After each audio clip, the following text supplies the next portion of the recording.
بسم الله الرحمن الرحيم.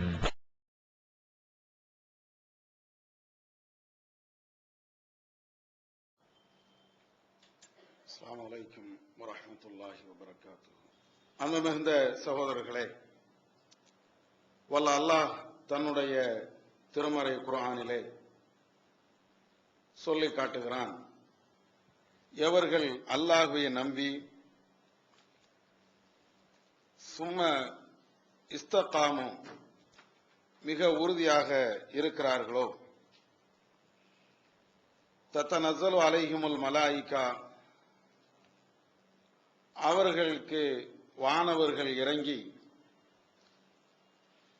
அல்லாஹ் தஹஸனு, நீங்கள் கவலைப்படாதீர்கள், நீங்கள் அச்சப்படாதீர்கள், உங்களுக்கு வாக்களிக்கப்பட்ட அந்த சொர்க்கம் உங்களுக்கு இருக்கிறது என்ற இந்த செய்தியை திருக்குர்ஆனிலே அல்லாஹ் சொல்லி காட்டுகிறான். இதிலே அல்லாஹ் நமக்கு சொல்லக்கூடிய ஒரே ஒரு செய்தி, அல்லாஹ்வை நம்பி அந்த கொள்கையிலே எவர்கள் உறுதியாக இருக்கிறார்களோ அவர்களுக்கு அல்லாஹ் இம்மையிலையும் மறுமையிலையும் மகத்தான வெற்றியையும் அருளையும் தருவான் என்ற வாக்குறுதியை வல்ல அல்லாஹ் இந்த வசனத்தின் மூலமாக உலக மக்களுக்கு அல்லாஹ் தெளிவுபடுத்துகிறான். இந்த வசனம் நபி அவர்களுடைய காலகட்டத்திலே இறங்கினாலும் ஒவ்வொரு காலகட்டத்திலேயும் சரியான ஒரு பாடத்தை, ஒரு படிப்பினையை நமக்கு தருகிறது. ஏதோ இந்த நேரத்திலே, இந்த நூற்றாண்டிலே, இந்த காலகட்டத்திலே இறங்கிய ஒரு உணர்வு நாம் ஒவ்வொருவருக்கும் ஏற்படுகிறது. எந்த அடிப்படையில் என்றால், கடந்த ஜூலை 4 ஒரு பேரணி மாநாடை நாம் நடத்தினோம். இந்தியாவில் வாழக்கூடிய இஸ்லாமியர்கள் நிம்மதியாக வாழ வேண்டும், அவர்கள் படிப்பிலையும் வேலை வாய்ப்பிலையும் உயர்ந்த நிலையை அடைய வேண்டும் என்ற அந்த ஒரு நோக்கோடு சமுதாய பிரச்சனைகளை கையில் எடுத்து நாம் போராடினோம். இந்த போராட்டத்தின் மூலமாக அல்லாஹ் ஒரு பெரிய வெற்றியையும் ஒரு பெரிய அருளையும் ஒரு அதிசயத்தையும் நிகழ்த்தி காட்டியிருக்கிறான் என்பதுதான் உண்மை. என்ன காரணம்? சற்று நீங்கள் நம்முடைய வரலாறுகளை நோக்கி பார்த்தீர்கள் என்றால், இப்ராஹிம் நபி அவர்களுடைய வரலாறை போன்றும் நபிமாருடைய காலகட்டத்தில் இருந்த அந்த வரலாற்றை போன்றுதான் நம்முடைய வரலாறும் தொடர்கிறது. இது நபிமார்களோடு ஒப்பிட்டு பேசுகிறோம் என்று நினைத்து விடவும் கூடாது. ஈமான் கொண்டவர்கள் ஒவ்வொரு காலகட்டத்திலும் வாழ்வார்கள். அதிலே உறுதியாக இருக்கக்கூடியவர்களுக்கு அல்லாஹ் எப்படியெல்லாம் அருளை தருகிறான் என்ற அந்த ஒரு நோக்கத்தோடு தான் இந்த நிலையும் நாம் பார்க்க வேண்டும். இப்ராஹிம் நபி அவருடைய காலத்தை நீங்கள் எடுத்தால் அல்லாஹ் திருக்குர்ஆனிலே அதை சொல்லி காட்டுகிறான். அவர்களுடைய வரலாறு நாம் ஒவ்வொருவருமே படித்த தெரிந்த ஒரு அற்புதமான ஒரு வரலாறு. கது கானலக்கும் உஸ்வத்துன் ஹசனத்துன் ஃபி இப்ராஹிம். இப்ராஹிம் நபி அவர்களுடைய விஷயத்திலே, அவர்களுடைய வரலாற்றிலே உங்களுக்கு அழகிய ஒரு முன்மாதிரி இருக்கிறது. வல்லதீன ஆமனு, அந்த இப்ராஹிம் நபியை ஏற்றுக்கொண்டார்களே, அல்லாஹ்வை நம்பினார்களே, அவர்களிடத்திலேயும் உங்களுக்கு அழகிய ஒரு முன்மாதிரி இருக்கிறது என்று சொல்லிவிட்டு, எதிலே முன்மாதிரி என்பதை அல்லாஹ் சொல்லும் போது, இது காலூ லி கௌமிஹிம் இன்னா புராவு மின்கும் வ மிம்மா தஅபுதூன மின் தூனில்லாஹ். அந்த மக்களும் அந்த இப்ராஹிம் நபியும் அவர்கள் சொன்னார்களே, அந்த காபிர் கூட்டத்தை எதிர்நோக்கி, அந்த இணை வைக்கக்கூடியவர்களை நோக்கி சொன்னார்களே, உங்களை விட்டும் அல்லாஹ்வை விட்டு எதையெல்லாம் நீங்கள் வணங்குகிறீர்களோ அதை விட்டும் நாங்கள் விலகிக் கொண்டோம். மிம்மா தஅபுதூன மின் தூனில்லாஹ், அல்லாஹ்வை விட்டு எந்த கொள்கையில் நீங்கள் இருக்கிறீர்களோ, எந்த கோட்பாடிலே நீங்கள் இருக்கிறீர்களோ அதுல இருந்து நாங்கள் விலகிக் கொண்டோம் என்று அவர்கள் சொன்னார்களே, இந்த விஷயத்தில் உங்களுக்கு முன்மாதிரி இருக்கிறது. கஃபர்னா பிக்கும், உங்களை நாங்கள் எதிர்க்கிறோம், நிராகரிக்கிறோம். அவ்வளவு துணிவாக அவர்கள் பேசினார்கள். உங்களுக்கும் எங்களுக்கும் மத்தியிலே விரோதங்களும் கோப தாபங்களும் இது போன்ற பிரச்சனைகள் தான் இருக்கும். எதுவரை ஏக இறைவனாகிய அல்லாஹ் ஒருவனைத்தான் நாங்கள் நம்புவோம் என்று நீங்கள் சொல்வீர்களே, அதுவரையிலையும் உங்களுக்கும் எங்களுக்கும் மத்தியில ஒட்டும் இல்லை, உறவும் இல்லை, எந்த விதமான பாசமும் இல்லை, பந்தமும் இல்லை என்று அவர்கள் சொன்னார்களே. இப்ராஹிம் நபியும் அவர்களை ஏற்றுக்கொண்ட தோழர்களும் சொன்னார்களே. அந்த விஷயத்தில் உங்களிடத்திலே அழகிய முன்மாதிரி இருக்கிறது என்று அல்லாஹ் இந்த வசனத்திலே சொல்கிறார். இப்ராஹிம் நபி அவர்களை பின்பற்றியவர்கள் தங்களுடைய சமுதாயத்திலே அவர்கள் மிக பிடிப்பாக உறுதியாக இருந்த ஒரு விஷயத்தை தான் அல்லாஹ் இங்கே சொல்லுகிறான். எந்த விஷயம்? கொள்கை என்றால் அதிலே உறுதியாக இருக்க வேண்டும், அதிலே வளைந்து நெளிந்து கொடுக்கக்கூடிய நிலை ஏற்படக்கூடாது, அதிலே அண்ணன் தம்பி உறவு என்ற பாசத்தை அங்கே கொண்டு வந்து நிப்பாட்டக்கூடாது. கொள்கை என்றால் கொள்கையில் இருக்கக்கூடிய அத்தனை பேரும் சகோதரர்கள், கொள்கையில் இருக்கக்கூடிய அத்தனை பேர்களுமே சகோதரிகள். அதே நேரத்தில் கொள்கையை தாண்டி ஒருவன் இருப்பான் என்றால் அவன் உடன் பிறந்தவனாக இருந்தாலும், தாய்மாமனாக இருந்தாலும், பெற்றெடுத்த தந்தையாக இருந்தாலும் எனக்கும் உனக்கும் உறவு இல்லை என்று அவர்கள் துண்டித்தார்கள்.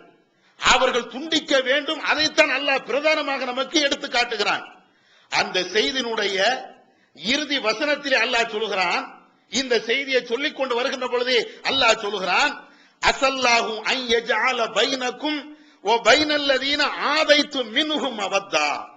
அல்லாஹ் நாடினால், அல்லாஹ் விரும்பினால் எவர்களை நீங்கள் பகைக்கிறீர்களோ, எவர்களை நீங்கள் விரோதி என்று போற்றுகிறீர்களோ, எவர்களுடைய உறவு தேவையில்லை என்று நீங்கள் துண்டித்து வாழ்கிறீர்களோ, அந்த விரோதிக்கும் உங்களுக்கு மத்தியிலே ஒரு இணக்கத்தை, ஒரு நட்பை அல்லாஹ் நாடினால் ஏற்படுத்துவான். வல்லாஹு கதீர். அல்லாஹ் அதற்கு சக்தி பெற்றவன், அல்லாஹ் அதற்கு ஆற்றல் பெற்றவன் என்று அல்லாஹ் அந்த வசனத்திலே முடிக்கிறான். இந்த செய்தி, இப்ராஹிம் நபியுடைய இந்த வரலாறு நமக்கு சொல்லித்தரக்கூடிய ஒரு பாடம். கொள்கை என்றால் அதிலே நீ மிக தெளிவாக இருக்க வேண்டும், உறுதியாக இருக்க வேண்டும். அதிலே தடம் மாறுவது, தடம் புரளுவது, அல்லது அதிலே கொஞ்சம் முன்ன பின்ன நடக்கிறது, வளைஞ்சு கொடுப்பது, இது இருக்கக்கூடாது. நீ பகைமையை ஏற்படுத்தி கொள்கைக்காக, இறைவனுக்காக, அல்லாஹ்வுக்காக, மறுமைக்காக, இந்த இஸ்லாத்திற்காக, மார்க்கத்துக்காக நீ இந்த விரோதத்தை ஏற்படுத்தி, நீ ஏற்படுத்தின அந்த விரோதத்தை அல்லாஹ் நாடினால் உங்களுக்கு மத்தியிலே இணைப்பான். இதை இன்னொரு வார்த்தையிலே சொல்ல வேண்டும் என்றால், நீ அல்லாஹ்வை நேசி, அல்லாஹ்வுக்காக வேண்டி, இறைவனுக்காக வேண்டி எந்த தீமையும் எதிர்த்து நீ போராடு. போராடினால், அவர்களை எதிர்த்தால், அவர்களை வேண்டாம் என்று நீ ஒதுக்கி தள்ளினால், அல்லாஹ் அந்த கூட்டத்தை ஒதுக்கி தள்ளி அந்த கூட்டத்தை அல்லாஹ் நாடினால் சேர்த்து வைப்பான். இதைத்தான இந்த மாநாட்டில் நாம பார்த்தோம். நம்முடைய வரலாறை அப்படியே கொஞ்சம் திரும்பி பாருங்கள். 80களிலே இந்த ஏகத்துவத்தை இந்த தமிழக மண்ணிலே எடுத்து சொன்னோம். அன்றிலே இருந்து இன்று வரையிலையும் பிரிவினை, பிரிவினை, பிரிவினை. நம்முடைய ஜமாத்துக்கு இன்னொரு பேரு பிரிவினை ஜமாத்து. இதுதானே நாம சம்பாதித்தது. எதை சம்பாதித்தோம்? கொள்கையை சம்பாதித்தோம். அதிலே உறுதியாக இருக்க வேண்டும் என்ற நிலைப்பாட்டை சம்பாதித்தோம். மக்கள் எவ்வளவு பெரிய பிரச்சனைகளை கொண்டு வந்தாலும் இதிலே நிலையாக இருக்க வேண்டும் என்று நாம் அதிலே கரெக்டாக, சரியாக இருந்தோம். இதனால் ஒற்றுமையை விரும்புகிறோம் என்று பேசக்கூடியவர்கள், எங்களுக்கு அதுதான் பிரதானம் என்று பேசக்கூடியவர்கள், அத்தனை ஜமாத்துகள் அல்லது அத்தனை இஸ்லாமிய இயக்கங்கள், நம்மை திட்டாதவர்கள் யாரும் உண்டா? இன்றைக்கு இன்டர்நெட்டை நீங்கள் ஓபன் பண்ணி பார்த்தாலும், அல்லது வேறு வேறு இடங்களில் நீங்கள் சென்றாலும் அத்தனை பேரும் குறி வைத்து தாக்குவது நம்முடைய ஜமாத்தை தவிர வேற எதுவுமே இல்லை. ஏன்? ஆனா அவங்க அத்தனை பேரும் ஒற்றுமை இருக்க வேண்டும் என்று விரும்புகிறார்கள். ஆனால் இவ்வளவு பெரிய விவகாரங்கள் இருந்தும் எப்படி இந்த கூட்டம் வந்தது? எப்படி இவ்வளவு ஜனங்கள் வந்தார்கள்? ஆண்களும் பெண்களும் வயோதிகர்களும் அவர்கள் தங்களுடைய குழந்தைகளை தூக்கிக் கொண்டு பேரணிகளிலே பங்கு பெற்றார்களே. நடக்க முடியாதவர்களும் ஊன்றுகோலை ஊன்றிக்கொண்டு இந்த பேரணியிலே வந்தார்களே. எப்படி இது சாத்தியம்? தௌஹீத் ஜமாத் உறுப்பினர்களா? அத்தனை பேரும் நம்மோடு சேர்ந்து இருக்கக்கூடியவர்களா? இல்லையே. சுன்ன ஜமாத்தை சேர்ந்தவர்கள், நாம் யாரை எதிர்க்கிறோமோ அந்த மக்கள் அணி அணியாக, சாறை சாறையாக தங்களுடைய காசுகளை, பணங்களை செலவழித்துக் கொண்டு இந்த மாநாட்டுக்கு வருகிறார்கள் என்றால் இது அதிசயம் இல்லையா? இது ஆச்சரியம் இல்லையா? இது ஒரு அற்புதமான ஒரு விஷயம் இல்லையா? நம் கண்ணு முன்னாலேயே அல்லாஹ் அவனுடைய அருளை காட்டுகிறான் என்பதற்கு இது ஒரு உதாரணம் இல்லையா, எடுத்துக்காட்டு இல்லையா? உண்மையிலேயே அது ஆச்சரியம். இத்தனை ஜனங்களை, இத்தனை மக்களை, லட்சோப லட்ச அந்த கூட்டத்தார்களை நம்மால் கனவு கூட நினைத்து பார்க்க முடியாது. நம்முடைய ஜமாத்து உறுப்பினர்கள் இத்தனை லட்சம் மக்களும் கிடையாது, யதார்த்தமான உண்மை. ஆனால் நாம் எதிர்க்கிறோம், அவர்களை எதிர்த்து போலீஸ் ஸ்டேஷனுக்கு போகிறோம், அவர்களை எதிர்த்து கோர்ட்டுக்கு செல்கிறோம், அவர்களை எதிர்த்து என்னென்ன பிரச்சனைகள் உண்டோ அத்தனை பிரச்சனைகளும் எதிர்த்து நிற்கிறோம். ஆனால் இவ்வளவு எதிர்த்து நின்றதற்கு பின்னாலேயும், அவர்களுக்கு எதிராக கோர்ட்டு கேஸ் என்ற அத்தனை வழக்குகளை சந்தித்ததற்கு பின்னாலேயும் இந்த தௌஹீத் ஜமாத்து அழைக்கிறது என்று அந்த ஒரே ஒரு கோணத்திலே வந்து நிற்கிறார்கள் என்றால் என்ன காரணம்? அல்லாஹ் சொல்றானே, அஸல்லாஹு அன் யஜஅல பைனக்கும் வ பைனல்லதீன ஆதைத்தும் அவத்தா. நீங்கள் யாரை விரோதிகளாக நினைத்தீர்களோ, நீங்கள் யாரை நீங்கள் சரியில்லை கொள்கைக்காக வேண்டி அவர்கள் சரியில்லை என்று நீ நினைத்தீர்களோ, அந்த மக்களை நீங்கள் கொள்கையில் சரியாக இருந்த ஒரே காரணத்திற்காக வேண்டி நாம ஒன்று சேர்க்கிறோம், அவருடைய உள்ளத்தை நாம் ஈர்த்து கொண்டு வருகிறோம். இதுதானே யதார்த்தம். இங்க ஒரு தனி மனுஷனுடைய அழைப்பை கேட்டு வந்தார்களா, அல்ல வேறு ஏதாவது தனி மனிதனுடைய ஒரு வழிபாட்டு முறைப்பாடுகள் இங்கே இருக்கிறதா? இங்க என்ன பெரிய கதாநாயகர்கள் யாரு உண்டு? ஒற்றுமை இல்லையே. இங்க பார்க்க தோற்றத்திலே அழகானவர்கள் கிடையாது, வசீகரம் பண்ணக்கூடிய சக்தி இங்க இல்லை, எதுவுமே இல்லை என்றால் எல்லோருமே ஆச்சரியப்படத்தக்க அளவிற்கு இந்த கூட்டம் வந்தது என்றால் அல்லாஹ்வுடைய அற்புதம் இல்லாமல், அல்லாஹ்வுடைய அருள் இல்லாமல், அல்லாஹ்வுடைய அதிசயம் இல்லாமல் வேற என்ன இருக்க முடியும்? நம்முடைய வரலாறு ஆரம்ப காலகட்டத்தில் இருந்து வரலாறு நீங்கள் பார்த்தீர்கள் என்றால், முதல்ல ஒரு பத்திரிகை, அதுல இருந்து பிரிஞ்சு வாரோம், அதுக்கு பின்னால் ஒரு அமைப்பு தௌஹீங்கிற பேர்ல ஒன்றுபடுகிறோம், அதுல இருந்து பிரிஞ்சு வாரோம். ஒவ்வொரு பிரிவிலையும் நம்மை கலட்டி விட்டவர்கள், நம்மை வேண்டாம் என்று ஒதுக்கி தள்ளியவர்கள் அத்தனை பேர்களுமே நினைத்தது என்ன தெரியுமா? இவர்கள் காணாமல் போய்விடுவார்கள், இவர்கள் அட்ரஸ் இல்லாமல் போய்விடுவார்கள், இவர்கள் இப்படியே சொல்லிக் கொண்டே இருந்தார்கள் என்றால் இவர்களுக்கு பின்னால் மனித சஞ்சலமே இருக்காது என்றெல்லாம் வீர வசனங்கள் அன்றைக்கும் பேசினார்கள், இன்றைக்கும் பேசினார்கள். இப்படி ஒவ்வொன்றாக அப்படியே பிரிந்து பிரிந்து பிரிந்து வந்தால் நம்முடைய கணக்கு என்ன தெரியுமா? மனித கணக்கு என்ன தெரியுமா? எல்லாரும் சொன்னாங்களே, இந்த ஜமாத்துக்கு பின்னால எவனும் இருக்க மாட்டான், 5000 பேர் திரள மாட்டார்கள், 10,000 பேர் திரள மாட்டார்கள், ஏதோ இந்த ஜமாத்துடைய முக்கியஸ்தர்கள் தான் சில பேர் இருப்பார்கள் என்று சொன்னார்களே, அதுதான் மனித கணக்கு. ஏன் நாம பிரிந்தது கொஞ்சம் நெஞ்சமா? இந்த கொள்கைக்காக வேண்டி நாம் சிந்திய ரத்தங்கள் கொஞ்சம் நெஞ்சமா? இந்த கொள்கைக்காக வேண்டி நம்முடைய உறவுகள் வேண்டாம் என்று சொன்ன சொந்தங்கள் இங்கே எத்தனை பேர்? கொஞ்சம் யோசிச்சு பாருங்க. அண்ணன் வீட்டுல கல்யாணம் நடக்கும், அந்த கல்யாண விருந்துல கலந்து கொள்ள மாட்டோம். ஏன்? அவன் வரதட்சணை வாங்கியிருப்பான். தங்கச்சி வீட்டுல கல்யாணம் நடக்கும், அந்த கல்யாணத்தை கலந்து கொள்ள மாட்டோம். ஏன்? அந்த தங்கச்சி கழுத்துல தாலியை கட்டி இருப்பான். சுன்ன ஜமாத்துக்காரர்கள் வந்து அந்த ஆலிம்கள் திருமணம் நடத்தியிருப்பார்கள், விதாத்தான காரியங்கள் அங்கே நடந்திருக்கும். இப்படி பிரிஞ்சு வந்தோமே, அந்த சகோதரர்களை வேண்டாம் என்று சொந்தமே, நம்முடைய சொந்த அண்ணனை, சொந்த தங்கச்சியை, சொந்த அக்காவை, நம்மை பெற்றெடுத்த தகப்பனை வேண்டாம் என்று சொன்னமே, எதற்கு எதற்கு சொன்னோம்? சுயநலமா அல்லது வேற ஏதாவது உலக ஆதாயமா? அல்லாஹ் திருக்குர்ஆன்ல சொல்றானே, எந்த இடத்தில் அல்லாஹ்வுடைய வசனங்கள் பரிஹசிக்கப்படுகிறதோ, வயுக்ஃபரு பிஹா வயுஸ்தஹ்ஸு பிஹா ஃபலா தகுது மஅஹும், இறைவனுடைய வசனங்கள் எங்கே நிராகரிக்கப்படுகிறதோ, எங்கே கேலி செய்யப்படுகிறதோ, எங்கே அது கொச்சைப்படுத்தப்படுகிறதோ அங்க உட்காராத, அந்த சபையை புறக்கணி என்று அல்லாஹ் சொன்னானே. இந்த ஏக இறைவனுடைய வசனத்தை அப்படியே முன்னிறுத்திய காரணத்தினால்தான் நம்முடைய அந்த தங்கை அண்ணன் அந்த பாசம் நமக்கு தெரியல, மாமா மச்சான் உறவு நமக்கு தெரியல. அல்லாஹ்வுடைய வசனம் அங்கே நம்முடைய கண் முன்னால் நின்றது. அல்லாஹ்வுடைய அந்த மறுமை சிந்தனை நரகம் அது நம்முடைய கண் முன்னால் நின்றது. அல்லாஹ்விடத்தில் நாம நல்ல பேர் எடுக்கணுமே என்பது நமக்கு முக்கிய குறிக்கோளாக இருந்தது. அதன் காரணமாக நமக்கு அத்தா தெரியல, அம்மா தெரியல, உறவு பாசம் இதெல்லாம் நமக்கு 2ஆம் பட்சமா ஆச்சு. இதுதானே நம்முடைய வரலாறு. இப்படி எல்லாம் நீங்க யோசிச்சு பாத்தீங்கன்னா எவன் நமக்கு பின்னால வருவான்? யாரு நமக்கு பின்னால வருவா? நம்முடைய அத்தா நினைத்திருந்தார், இவன் நம்மளை புறக்கணிச்சான், எனவே இவனுடைய மாநாட்டை நாம் புறக்கணிக்க வேண்டும் என்று நம்முடைய அத்தா நினைத்திருந்தார், நம்முடைய அண்ணன் நினைச்சிருந்தார், நம்முடைய வட்டாரத்துக்காரர்கள் ஜமாத்துக்காரர்கள் அவர்கள் நினைத்திருந்தார். வருவாங்களா? யாராவது வந்திருப்பாங்களா? ஆனா வந்தாங்களே, என்ன ஆச்சரியம் அது, எப்படி வர முடியும்? ஒரு பெரிய ஆச்சரியமா தானே இருந்தது. நாம நினைச்சு பார்க்க முடியலையே. வல்ல மாநாடா இருக்கட்டும், அல்லது தஞ்சை மாநாடா, கும்பகோணம் மாநாடா இருக்கட்டும், சென்னை மாநாடா இருக்கட்டும், எப்படி வர முடிந்தது? நாளுக்கு நாள் அதுவும் கூடிக்கிட்டே இருக்குது. வல்லத்தை விட, தஞ்சாவூரை விட இப்ப சென்னை அதையெல்லாம் தாண்டி போய் நிக்குது. எப்படி வர முடிந்தது? இது அல்லாஹ் குர்ஆன்ல சொல்றானே, அதுதான் நீ என்ன நேசியப்பா, எனக்காக வேண்டி நீ எல்லா தியாகத்தையும் பண்ணு, எல்லாவற்றையும் நீ செய்து காட்டு, உனக்கு நான் உறுதுணையா இருப்பேன். இன் தன்சுருல்லாஹ யன்சுருக்கும் வ யுஸப்பித் அக்தாமக்கும்.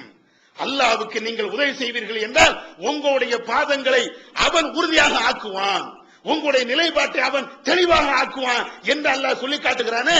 இதுதானே இது இன்னைக்கு மட்டும் நடந்த வரலாறா? நபி அவருடைய காலத்தில் நீங்க எடுத்து பாருங்க. கொள்கைக்காக அந்த இறை தூதர், அல்லாஹ்வுடைய தூதர் முகமது நபி ஸல்லல்லாஹு அலைஹி வஸல்லம் அவர்கள் ஒரு பிட்டு கூட அசையாமல் இருந்தார்களே, கொஞ்சம் கூட வளைஞ்சு கொடுக்காமல் இருந்தார்களே. அல்லாஹ் அவர்களுக்கு கொடுத்த மாபெரும் வெற்றி ஃபத்ஹு மக்கா. மறக்க முடியுமா?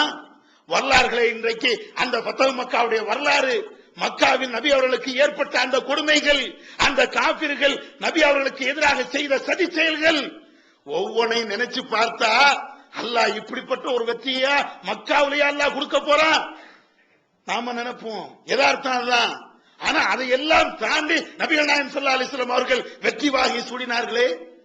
அபூ சுஃபியான் வரலாறு தெரியுமா? இந்த அபூ சுஃபியானுடைய வரலாறு நமக்கு தெரியுமா? ஒவ்வொரு ஆளும் தெரிந்து வைக்க வேண்டும். உஹது போரிலே நபி அவர்கள் ஏகத்துவ அணியிலே இருக்கிறார்கள். அபூ சுஃபியான் அவர்கள் அப்பொழுது இஸ்லாத்துக்கு வரவில்லை, ஃபத்ஹு மக்கால தான் இஸ்லாத்துக்கு வருகிறார்கள். எதிர் அணியில அபூ சுஃபியான் இருக்கிறார். அபூ சுஃபியானுடைய படைகள் வலிமையாக இருக்கிறது. நபி அவர்கள் இங்கே இருக்கின்ற பொழுது பாதி சஹாபாக்கள் விரண்டோடி சென்று விட்டார்கள். நபி அவர்களை சுற்றி 7 பேர் தான் இருக்கிறார்கள். நபி அவர்கள் கேட்கிறார்கள், இந்த எதிரி படையை எதிர்த்து தாக்கக்கூடியவர்கள் யாரும் இருக்கிறீர்களா? தாக்குங்கள். ஒவ்வொரு நபி தோழராக இருக்கக்கூடிய குறைந்த எண்ணிக்கையில் இருந்த அந்த நபி தோழர்கள் ஒவ்வொரு ஆளாக தாக்குகிறார்கள். அத்தனை பேரும் மடிகிறார்கள். அந்த நேரத்திலே அபூ சுஃபியான், எதிரி படையில இருக்கக்கூடிய அந்த அபூ சுஃபியான் இந்த இஸ்லாமிய படையை நோக்கி அவர் கேட்கிறார், அஃபீக்கும் முஹம்மத், உங்களே முகமது உண்டா? உங்களே முகமது உண்டா? நபி அவர்கள் அங்கே இருக்கின்ற பொழுது தன்னுடைய தோழர்களுக்கு சொல்கிறார்கள், லா துஜீபுஹு, அவர் கேட்கக்கூடிய அந்த கேள்விக்கு நீங்கள் பதில் சொல்லாதீர்கள் என்று நபி அவர்கள் சொல்ல, கூடியிருந்த 1-2 சஹாபாக்களும் அப்படியே மௌனமாக இருக்கிறார்கள். மீண்டும் அவர் கேட்கிறார், அஃபீக்கும் அபி குஹாஃபா, உங்களை அபூபக்கர் ரலியல்லாஹு தஆலா அன்ஹு அவங்க இருக்கிறாங்களா? யாருமே பதில் சொல்லல. வஃபீக்கும் இப்னு கத்தாப், உமர் இப்னு கத்தாப் உங்கள்ட்ட இருக்கிறாங்களா அப்படின்னு கேட்கிறார் அபூ சுஃபியான். யாருமே பதில் சொல்லல. அந்த ஹதீஸ்ல, புகாரியுடைய ஹதீஸ்ல வருகிறது, உமர் ரலியல்லாஹு தஆலா அன்ஹு அவர்கள் தன்னை கட்டுப்படுத்த முடியாமல் வாயை திறக்கிறார்கள். அவர்களால் முடியல. ஏன் முடியல என்றால், இவ்வளவு கேள்வியும் கேட்டுவிட்டு அபூ சுஃபியான் சொல்லக்கூடிய பதில் என்ன தெரியுமா? ஒஹும் கது குத்தினு, அத்தனை பேரும் கொலை செய்யப்பட்டு விட்டார்கள். ஓ மாத்து, அத்தனை பேருமே இறந்து போய் விட்டார்கள். இன்றைக்கு எங்களுக்கு உதவி லாத் இருக்கிறார், உஸ்ஸா இருக்கிறார், எங்களுடைய கடவுள் எங்களுக்கு உதவியாக இருக்கிறார்.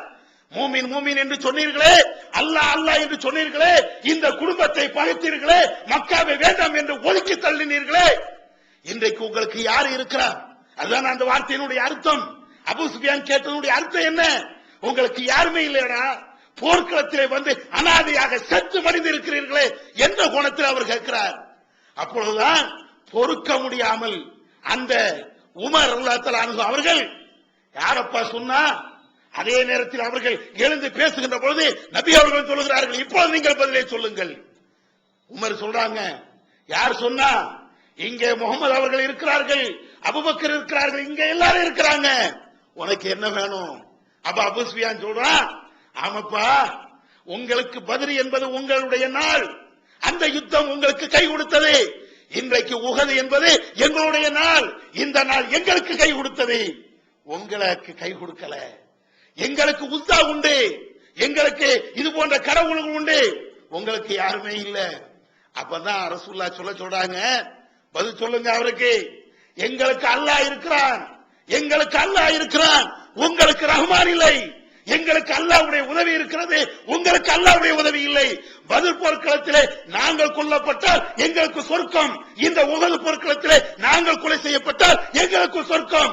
நீங்கள் பத்ரா இருக்கட்டும், உஹதா இருக்கட்டும், நீங்கள் கொலை செய்யப்பட்டீர்களே உங்களுக்கு மறுமையிலே நரகம். நீங்கள் நானும் சமமா? பத்ர் உங்களுக்கு என்றால் உஹது எங்களுக்கா அல்லது உங்களுக்கா? இந்த சமமாக நீ பார்க்காத. அல்லாஹ்வுடைய தூதர் நபிகள் நாயகம் ஸல்லல்லாஹு அலைஹி வஸல்லம் அவர்கள் அந்த போர்க்களத்தில் கடுமையான நெருக்கடியில அந்த நேரத்தில் கூட எதிரிகளுடைய வார்த்தைக்கு சமம் என்று சொல்லுகின்ற அந்த வார்த்தை கூட அடிபணிந்து போகல. எப்படி ஒற்றுமையா வர முடியும்? எப்படி நாம ரெண்டு பேரும் சமம் என்ற நிலையில வர முடியும்? உன்னுடைய நிலை வேறு, என்னுடைய நிலை வேறு. சொன்னாங்களே, இப்படி விரட்டினாங்களே, அபூ சுஃபியான நெருங்க விடாம கடுமையான வார்த்தையில பேசினார்களே, விளைவு என்ன? விளைவு என்ன? எந்த அபூ சுஃபியான் நபி அவர்களை கொலை செய்ய வேண்டும் என்று உஹதுல பத்ர்ல கங்கணம் கட்டி இருந்தாரோ அதே அபூ சுஃபியான் அல்லாஹ்வுடைய கிருபையினால அந்த ஃபத்ஹ் மக்காவுல மக்கா வெற்றி கொள்ளப்படுகின்ற அந்த நேரத்தில் இஸ்லாத்துக்கு வரலையா? வஹ்ஷி தெரியுமா உங்களுக்கு? இதே வஹ்ஷி தானே ஹம்சாவுடைய அவரை கொலை செய்தார் இதே உஹது போர்க்களத்தில். அந்த வஹ்ஷி இந்த ஃபத்ஹ் மக்காவுல இஸ்லாத்துக்கு வரலையா? நபிகள் நாயகம் ஸல்லல்லாஹு அலைஹி வஸல்லம் அவர்கள் அந்த நேரத்திலும் கேட்கிறாங்க, ஃபத்ஹ் மக்கால அபூ சுஃபியான் இஸ்லாத்துக்கு வருகின்ற பொழுது, வஹ்ஷி இஸ்லாத்துக்கு எல்லாம் வருகின்ற பொழுது, மக்காவில் இருக்கக்கூடிய பெரும்பான்மையானவர்கள் இஸ்லாத்தை நோக்கி படையெடுத்து வருகின்ற அந்த நேரத்தில் அந்த வஹ்ஷியை பார்த்து நபி அவர்கள் அப்பவும் கேட்கிறாங்க, அந்த வஹ்ஷி நீதான் வஹ்ஷியா? ஹம்சாவை கொன்னிய, என்னுடைய உறவுக்காரர் தங்கத்தை கொன்னிய அந்த வஹ்ஷி நீதானப்பா?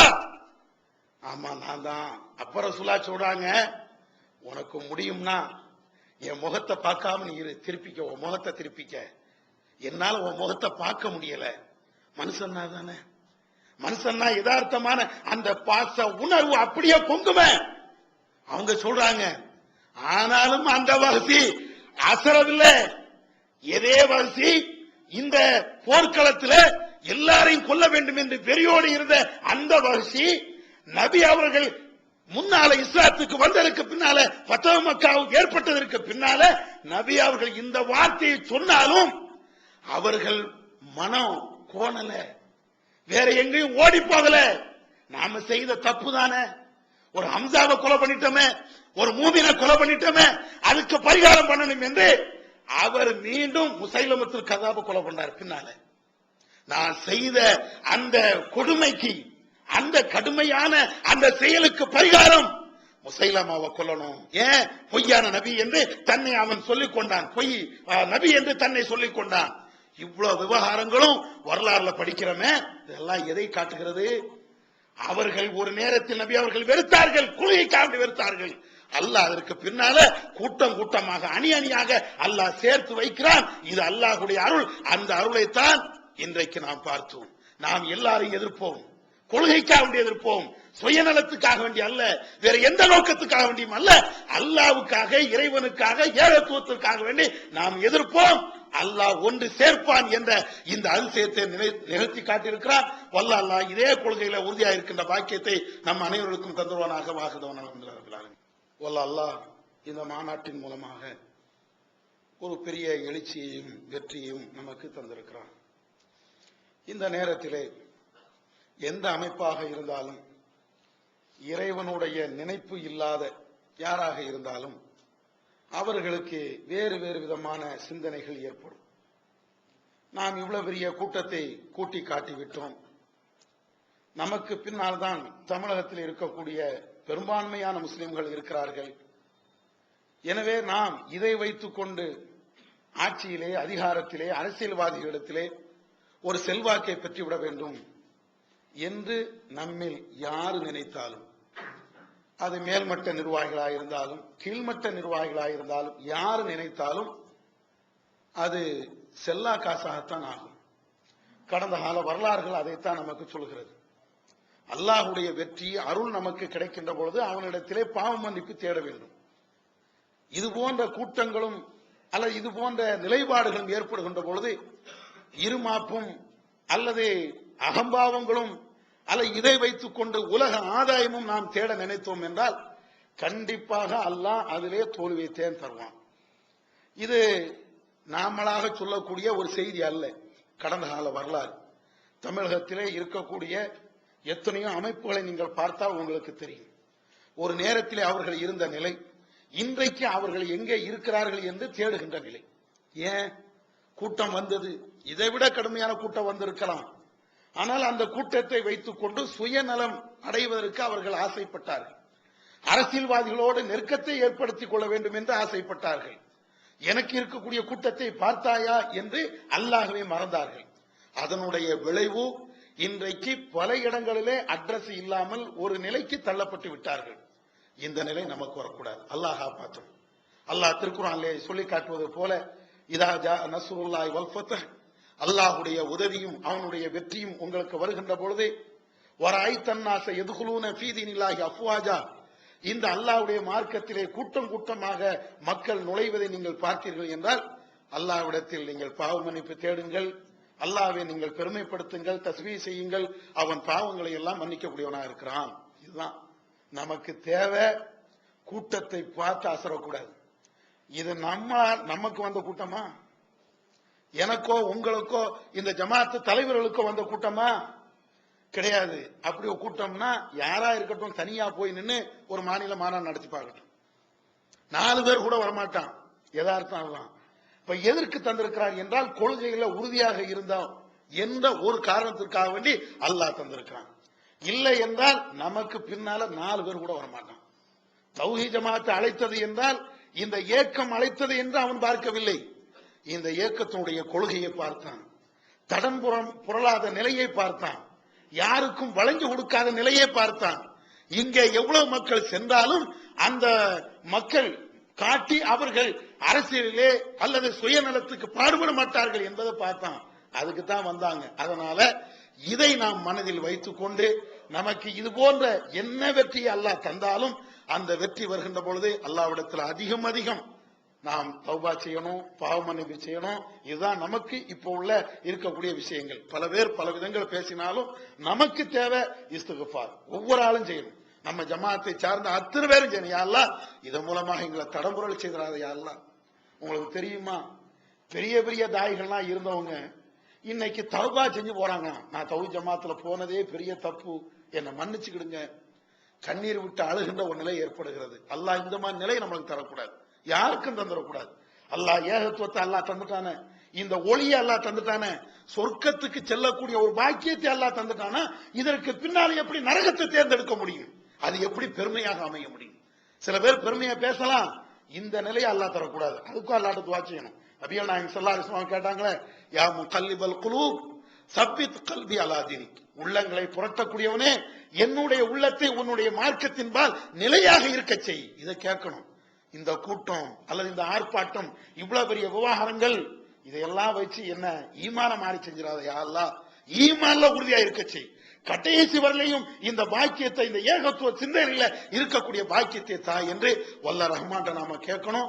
அதுதான் நமக்கு இம்மையிலேயும் மறுமையிலேயும் மிகப்பெரிய செல்வாக்கை நமக்கு தரும், சொர்க்கத்தை தரும் என்று கூறி என்னுடைய தமிழ்நாடு தௌஹீத் ஜமாஅத்தின் அரும் பணிகள், இஸ்லாம் கூறும் அனைத்து பணிகளையும் குர்ஆன் மற்றும் நபி வழியின் அடிப்படையில் செயல்படுத்தும் முதன்மையான அமைப்பு தமிழ்நாடு தௌஹீத் ஜமாஅத். பிற மத மக்களுக்கு இஸ்லாத்தை எடுத்துரைக்க அழைப்பு பணி.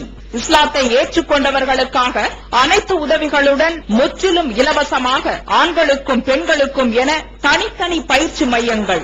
முஸ்லிம் சமுதாயத்தில் காணப்படும் பலவித தீமைகள் மற்றும் மூட நம்பிக்கைகளை களைவதற்கு பொதுக்கூட்டங்கள், மாநாடுகள் போன்ற பல்வேறு நிகழ்ச்சிகள், வரதட்சணை ஒழிப்பு பற்றிய விழிப்புணர்வு கூட்டங்கள் மற்றும் வாங்கிய வரதட்சணையை திருப்பிக் கொடுக்கும் நிகழ்ச்சிகள், உயிர்காக்கும் இரத்த தானங்கள், இலவச மருத்துவ முகாம்கள் மற்றும் ஆம்புலன்ஸ் சேவைகள், ஏழை எளிய மாணவ மாணவிகளுக்கு இலவச நோட்டு புத்தகங்கள், இலவச சீருடைகள், நோன்பு பெருநாளை மகிழ்ச்சியுடன் கொண்டாட ஃபித்ரா விநியோகம் மற்றும் ஹஜ் பெருநாளின் போது கூட்டு குர்பானி திட்டம், சுனாமி, தீ விபத்து, சாலை விபத்து, வெள்ளம் போன்ற திடீர் விபத்துகளில் பாதிக்கப்படும் மக்களுக்கு ஓடோடி சென்று உதவுதல், தனியார் தொலைக்காட்சி மூலம் தினந்தோறும் பல்வேறு நிகழ்ச்சிகள், இணையதளம் மூலம் இஸ்லாத்தை அறிந்து கொள்ள www.onlinepj.com, www.tpj.com tntj.net போன்ற இரு இணையதளங்கள், ஏகத்துவம், தீர்க்குல பெண்மணி